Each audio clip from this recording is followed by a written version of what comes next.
name is Uwe Schomber. We are a group of 8 friends and everybody has this Kiebitz biplane, and it's a home build. Everybody of us built the airplane by itself.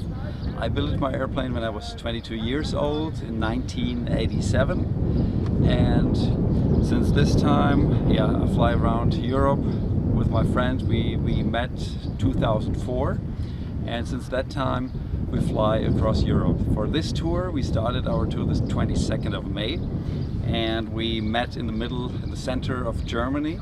From there we flew to Poland, then Czech Republic, then Poland back again.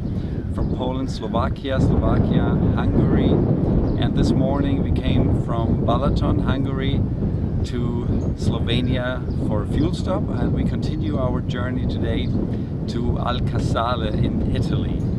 And we have vacation until Sunday, so tomorrow we plan to cross the Alps and go further north, that we are at home on Sunday evening. That's our plan. I'm from Hamburg, and the others, they are spread around Germany. So they're all from the northern part of Germany and some from the southern part, but we met all in the center of Germany, and I'll fly back to Hamburg where I live.